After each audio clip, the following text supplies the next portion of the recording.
Hi, and welcome to another edition of Newsmakers. I'm Jerry Roberts. It is Friday, August 19th in the year of our Lord 2022, and I am joined for our discussion of the top local news stories by some of our top local journalists, Jade-Martinez-Pogue, the assignment editor at KEYT, Jun Starkey, staff writer for The Independent, and Josh Molina, podcaster and man of many mysteries. Okay, so we've been complaining that we haven't had any good local political races for the November election, but June, the Goleta School Board race suddenly emerges as something that's pretty interesting. How many seats are up, and what's the deal? 3 seats are up. And I guess it's kind of a cheat because we're recycling the last interesting thing about our election cycle, which is Christy Lozano, probably the most interesting thing about our last midterm elections. But That's yeah, true. So 3 seats up. We have Trustee Area 1, Trustee Area 3, and Trustee Area 5. I wrote about it in my story, but I can't remember off the top of my head which areas are which. I think one is the area near Cathedral Oaks. 3, I believe, is Old Town Goleta, and then area 5 would be Isla Vista. Right. But anyway, we Our have old friend Ethan Bertrand is running Ethan Bertrand, who is the director of the Ivy Community Service District, has also worked with Greg Hart and the Board of Supervisors, is running for that district, and currently, the last time I checked, he's running unopposed, and I think we've already passed the deadline to apply, so most likely he'll just be appointed to that seat. But in Trustee Area 1, we have Richard Mayer, who's the incumbent, and we also have Carolina Bate, who ran, I think, in the 2020 election cycle for the Goleta School Board, if I'm right. Yeah, I think that's right. I believe so. And she's a very conservative, very like back to basics kind of type of person. She has like if I remember from Delaney's story in 2020, she carries around like a 1939 copy of like arithmetic or something like that, like a school teacher's hand guide, but it's from like 80 years ago. So that's kind of like her philosophy. Well, June, the math hasn't changed. I mean, come on. That's right. That's the only thing that hasn't really changed since then, I guess. Except more people can vote. And she's also known for wearing her Trump 2020 pin still, I think. I guess she's still wearing it today. She's probably wearing it to 2024 now. And then in Trustee Area 3 is where we have 3 people vying for the seat. I don't think the incumbent is running again. Her name is escaping me, but we have Bert Haley, who is a local business owner, Emily Zacharias, who is a teacher. I'm not sure for the Goleta or for the Santa Barbara Unified. Josh, do you know? No, I don't know. Okay. And then we have Christy Lozano, who is, as we all know, the previous candidate who ran for superintendent of schools against Susan Salcido, wasn't able to take that seat. So now I think she's just trying another way to kind of get into the politics of education. Yeah. Well, you mean Jerry's personal podcast friend, Christy Lozano. Yes, that's right. Well, at least she credits it. The LA Times had an interesting piece this week about how right-wing, Trumpy, anti-vax, anti-woke candidates are Republicans are running all over the country for school boards trying to, and it seems we have a little bit of that in Goleta with Carolyn and Christy. Very anti anything having to do with race, sexual health, LGBT, anything having to do with gender or sexuality. They're very anti any of those things. They think they don't belong in schools. They kind of, as a way of redirecting the frustration with kids not having higher scores and things like math and English, they have taken this lightning rod of LGBT gender and race and those things being taught in schools and kind of use that as well, if we don't teach this, then we'll be able to focus on the basics and math and English and kids will be able to read better. But yeah, it's a very nefarious way to try and make it seem like yeah. And then Josh, in the Santa Barbara district, the last time we talked about how Gabe Escobedo looked like he had a walkover, but he's actually drawn two challengers, Ephigenia Benalis and Dan LaBerge. Who is that, Josh? I don't know. June's got me like lapped 32 times on the schools reporting, at least as far as the elections go. So you might have to ask her. I don't know too much about him. I do know from social media that he's married to a woman named Robin Unander LaBerge. And there's been some commentary on her Facebook page about how he's sort of the perfectly qualified candidate, family man, who with kids, who really understands the district. And there's been some sort of commentary too of the powers that be have anointed Gabe Escobedo as sort of the one who's going to get it, and the media is backing him, and that is this being the media. Yeah, this show actually, the powerful, I'm referring to powerful media. Yes. But so I think that there's that kind of clash that's going to be. He probably is going to be supported by the SB Plan group, the Caroline Hera group, who's been very active in schools. So there's a base there. That's not nothing. Yeah, there's a base there of which to pull. The big wild card here, of course, is district elections, and these are no longer citywide, so they have to figure out a way to find their supporters in their specific districts, and that will be the challenge. Running campaigns are tough. It's hard to beat the Democratic Party because of that infrastructure. Gabe will have that support. He has walkers, and I've said this a million times, but anybody who's looking to challenge the Democratic Party, this is not an endorsement of the party, but it's an endorsement of smart political strategy. You don't go to battle by yourself. You go to battle with a plan and a strategy and a team. And it can't just be what you hope for. You have to actually put into place a strategy for success. That's one of the reasons Christy Lozano did not win and come very close, is because it's not about praying to get into the seat. It's not about hoping to get into the seat. God does not want you to win any more than anybody else. And we're seeing this on the national stage. This is about who's going to run the most effective campaign, message, money, and organization, and appeal to people in those districts. That's all that this is. And the Democratic Party has vastly more people and resources and support. And if you're going to take those on, if you want to play politics, you have to play high level. Otherwise, you're just going to complain later after the fact that it's the media's fault. And it's never the media's fault. It's the candidate's fault. All right. Any sign of our good friend James Fankner with his fingerprints on any of these people so far? Well, he's very close to Lozano, so I would imagine. I think I read Fankner's name in your story, June. Wasn't he involved with the Boys and Girls Club thing? That was Jean, but yeah, he was involved. I think he was backing her pod school program, the $100 a day pod school program, which is very affordable. Obviously, I have $100 a day to just spend on childcare. James Fankner's pod school and listen to Christy. Hey,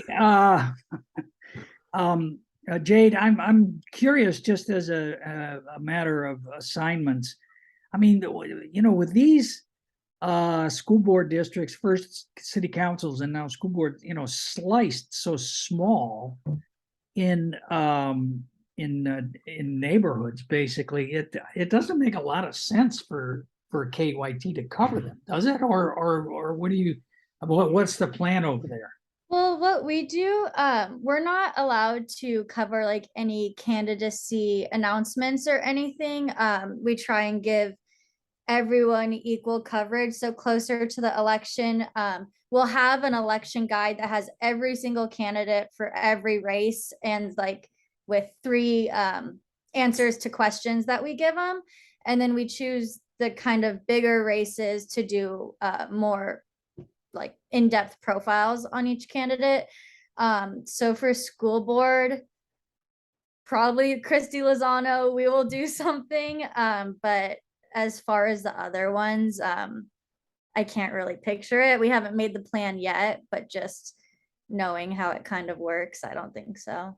So just a complete parenthetically, but your boss, Jim Lemon, got a big big promotion. So is he no longer involved in this stuff, or is it they just gave him more work to do?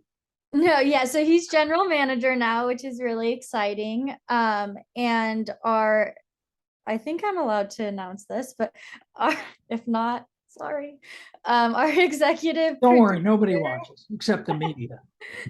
Our executive producer is the new news content manager, Lindsay Zucchelli. So what she Oh, explained to me is that that's going to be her role until she gets more trained in the news director role, but she's moving into Jim's office and everything, and Jim's already upstairs. He's no longer in the basement. is with us he? News He's up people. with Yeah. the suits, yeah. Oh, good for him. All right, pivoting back to the Santa Barbara district for a moment. Josh, in your unending pile-on of the superintendent, Hilda Maldonado, you noted this week that she's got a new executive coach, which I would think you would view as good news. I mean, I have no position on Hilda Maldonado, so it's neither good news or bad news for me. I do wonder how you can hire somebody at 250 grand a year and then pay another 13,000 to help them become a better leader. I think people who question taxpayer spending have a legitimate gripe about why that's a thing. Why wouldn't she come in with some sort of leadership skills? And if she does need some training, do a LinkedIn training, on your own dime or something. I don't know why the taxpayers have to do that. But yeah, if we're looking at it in a positive spin, Jerry, yeah, if the problem is she lacks leadership skills, then great, go learn some leadership skills. But one of the things that was interesting in the contract that I saw was that Hilda gets to pick 12 people, of which the coach will interview to get an assessment of her. All of the they're not therapy sessions. All of the coach sessions are private. They're not reported to anybody. Hilda's the only one who hears. So I just wonder how effective this is, or whether it's a show. Because if you are a public official, and remember, this is a public employee, this is not a private employee who is a CEO, and however they do things is how they do things. This is a public employee with the most important position in Santa Barbara education. This person's going to have coaching sessions, and it's basically going to be just all between them and private. I think there should be some transparency element, some sort of output. It's public dollars. But yes, Jerry, hopefully this will make things you better. could do an FOI. You could do a Public Records Act request about it. It might be interesting. There's got to be some documents somewhere. But yeah, I mean, this is not atypical, particularly in the corporate world, that incumbent executives get coaching. And I think the 12 people is kind of like it's the 360 feedback model. So that's good. I think it's a good thing. And I'm hopeful that she gets some new skills on this. It's interesting that we haven't heard a word about COVID. Everybody's back to school. I mean, 2 years ago, the schools were closed. Everybody had to get vaccination, all masks and everything. So nothing. You guys have heard nothing about any COVID protections or anything? What I've heard is that things are being recommended but not required. And I think the most recent CDC guidelines kind of reflect that same sentiment of, you should try to mask if you feel symptoms coming on. If you think that you're sick, you might need to stay home for a few days, but nothing is required. As far as I've heard, Josh, I don't know if you've heard differently. Yeah, that's what I've heard as well. Probably the biggest debate is, and June knows all about this, is Santa Barbara City College. That they're still pretty strict on a lot of this stuff, and there are some community personalities out there who are upset about this. I have very low enrollment. I have an online class. It's very low enrollment. I don't think students really want to do online as much right now, and it shows. And City College is still pushing sort of that format. So we'll see. It's just interesting. They're pretty conservative on this issue. All right. I And think last, Oh, Go ahead. Go I was ahead. just gonna add, I think that's interesting too, what a contrast that is from like even just last year when not SBCC, but when UCSB decided like in like really randomly to make classes in person, and everyone was struggling to find housing and figuring out where they're going to live because they weren't expecting to be back in person. And so there was that really big pushback to have those in-person classes. So I think it's interesting that now it's kind of the opposite, where no one wants the virtual classes anymore. Yeah, it's just weird, I mean, for 2 years, it was just that people were, on top of everybody, and now it's like, figure it out for yourself. And Well, to City College's credit, or I guess in their defense, the people that are getting upset about these restrictions are people who didn't want restrictions in the first place. But I agree with Josh, students don't want online classes anymore at this point. As far as I've seen, I've struggled with taking online classes. It's really difficult to pay attention, to really absorb and learn a subject completely, especially if you really need to understand that subject to pass. And it's not, something that you can kind of like fly your way through. So yeah, yeah, we'll see yeah. how that affects their upcoming election and this next year. All right. Last thing on schools, Jade, there's a new preschool. The first, is this true that this is the first outdoor preschool in California? Is that right? First licensed. Yeah. Licensed. Okay, well, So the Santa Barbara Zoo started this like preschool program during the pandemic when childcare was especially hard to get, and how many kids you can have in one room at a time. So they started this out, I think it's called Early Explorers preschool program, and it recently got its official license. So it's all certified and everything, and the kids get to be out with the animals and they get to do the train. And really? yeah, honestly, it looks really fun. I want to Is go. it 5 days? Is 5 days a week? There's different options. So there can be full-time or part-time, I think. So it's flexible for what the parents need. But you do have to be a member of the zoo to be enrolled in the preschool.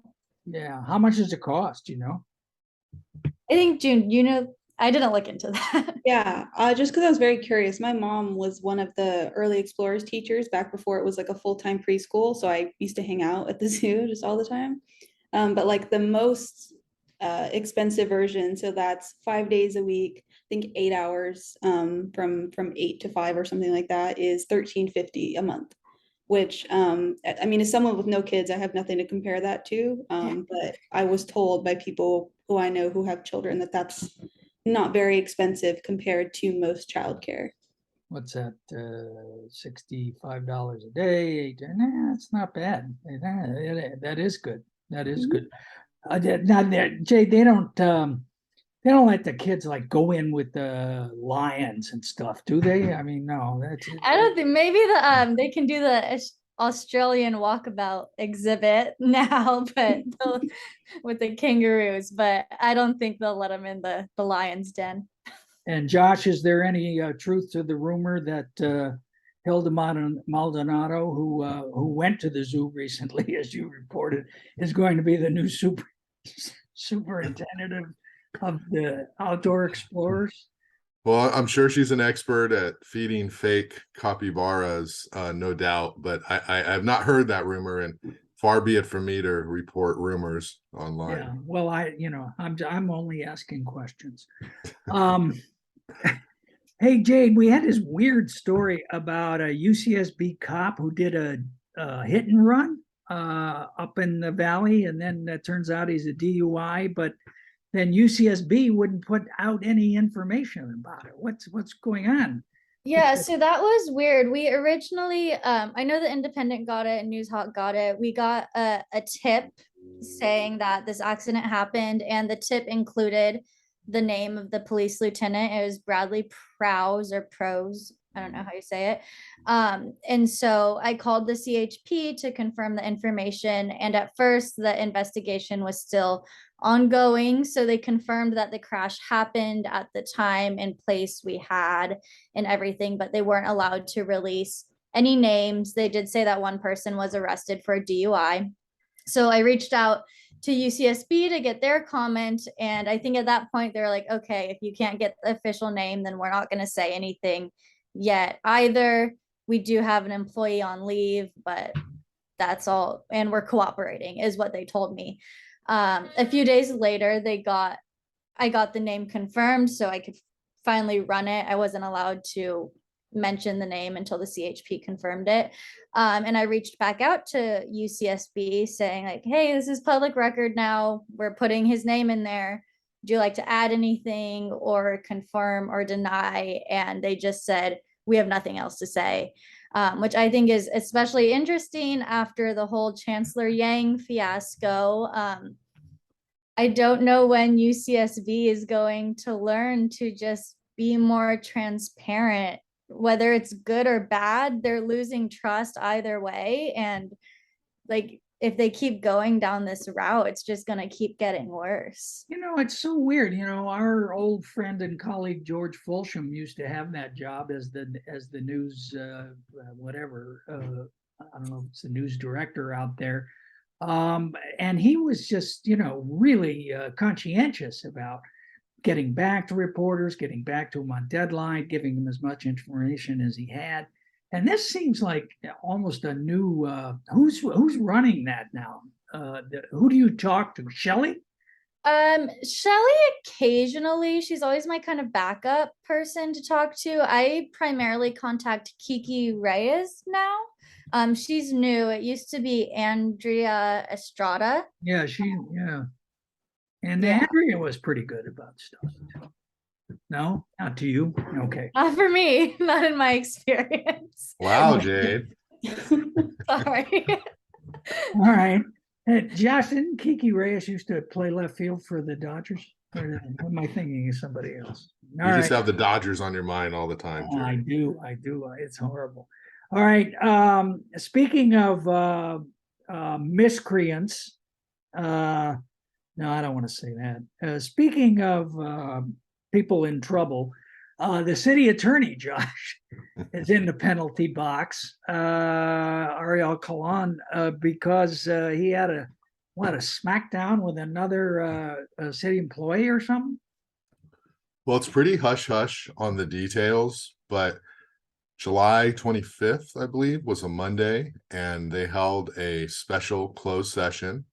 And at the time, the agenda item just said performance evaluation review, city attorney. So these are the kind of things that happen. So, you know, it's not like it screams disciplinary action. So apparently at that meeting, it was disclosed that there was some sort of incident involving him and another city attorney. And it was apparently, and this is what my sources say and what I reported, that it was heated and argumentative, and something happened there that required Ariel to not be in the office until they hire an investigator to figure out and talk to people and figure out what happened and what went wrong. So the council voted to put him on paid administrative leave.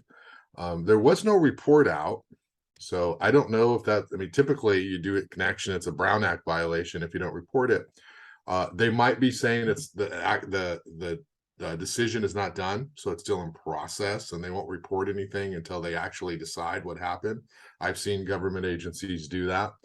But the bottom line is that the one of two employees that the city council hires is out on paid leave over some incident that happened on city time. And it's a big, I mean, the city's facing a bunch of litigation now too. I mean, it's, so who's taken over during the interregnum? So assistant city attorney Sarah Connect is the I guess the acting city attorney, or she's the one who's answering media calls, and she's the one who is at the city council meetings. You know, Ariel, I once reported during the pandemic how the city clerk said we have 50 speakers, and all of a sudden on a hot mic he said, "Oh, SHIT," and no one really knew who it was and everyone thought it was Mike Jordan, because they're like, well, probably Jordan would be the one who would say that. And it turned out that Ario said it, and he came on later and said, I spilled my lemonade right at that moment when the city clerk said that. The old "I spilled my lemonade" excuse. So it's quite interesting. Just so many changes at City Hall. I don't know Yeah, if he's it's going to be it's back or remarkable. I he'll mean, starting retire. with district elections and a new administrator, and yeah, I mean, what do you think the chances are that he retires? Probably good. I think he's about 63. He's close to retirement. And I mean, I don't know. He could come back, but those are the kind of things that it's hard to go back if there's tension in a small office of litigious attorneys. It's not really the kind of group of people you want to, have incidents with. So Okay. I don't know. Maybe he'll retire or With all the monkey business going on at City Hall, you would think they would have their own in-house investigator. It'd probably be worth it for them to hire somebody, so they wouldn't have to keep going outside to pay people. All right, Jade, just kind of it's not a fun story, but it's Santa Barbara Airport is seeking volunteers to role play in a disaster scenario. And what do you get out of it, and what do you have to do? I think you get lunch. Is it like lunch on the plane with a bag of peanuts? They throw a bag of peanuts at you? In a Diet Coke. I don't know. But all airports are required to do a disaster simulation drill every 3 years. So it's time for the Santa Barbara airports to do that. It's happening on September 15th in the morning. And so from my understanding is there will be some sort of fake plane crash or a fire or something, and they're looking for volunteers to play the role of passengers and bystanders. So if you volunteer, there's a chance you could be dead if you wanted to. And you get to pick. You get to pick.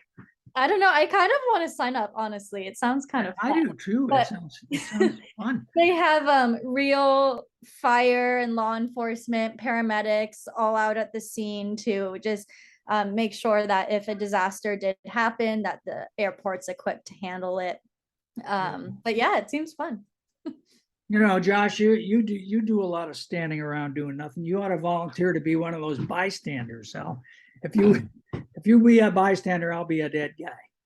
I was thinking if you ask the audience, which person should volunteer on the show to be killed, I'm sure that I'd get selected. So don't also ask for sign up. You just pulled this panel like That's what I was gonna say. It would be cute if we just had our next newsmakers on the airplane while it crashes. It would certainly be appropriate, wouldn't it? All right. We'll talk about Paseo Nuevo next time. But June, what are you working on? You're going to be all school board all the time from now on? All school boarded up for the next couple of weeks. Are you covering the Cold Springs school election? Most likely. It's not at the top of my list right now. I mean, that's such a weird thing that goes on over there. Yeah. Gwen has it all to herself, which is. I think it's fine to leave it to her to explain. And Debbie Stoker,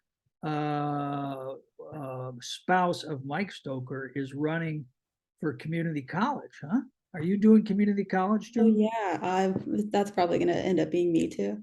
You're going to do community. Well, there's a couple of good races because Marcia has an interesting challenger as well. Jade, what do you got going on? Are you going to be the election czar? Yeah, so I have to start checking all the lists to see the candidates and then start putting together the elections plan. We're also expecting the Kristen Smart verdict soon, within the next month. I thought everybody had COVID up there. They didn't, from my understanding, they didn't delay the trial because of COVID. Okay. They just said wear masks, and if you were in the courtroom at this period, you should probably test on day 5. Okay. So I thought that was interesting, but. So you got a big package ready to go on that? Yeah, like a lot of different angles that we're gonna have to hit on the day of. So Yeah. starting to plan that right now. All right. And Josh, who you got on the podcast?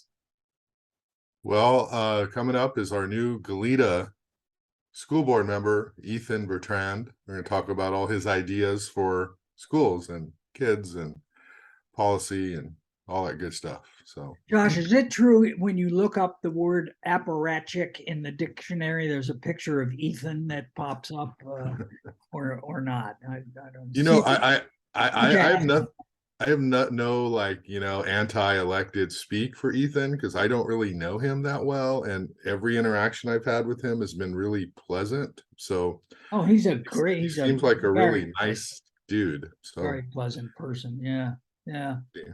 And I heard that if you remember when Jonathan Abood put on his Facebook page that he was moving back to LA to become an actor. Yeah, I remember that. Yeah, Ethan was going to run for a seat, and then it turned out that Abood was just joking. So I guess Ethan had to find something else to run for. All right. Well, listen, thanks everybody. Josh Molina, Jun Starkey, and Jade-Martinez-Pogue. Thank you all for watching, and we will see you next time on Newsmakers. Take care.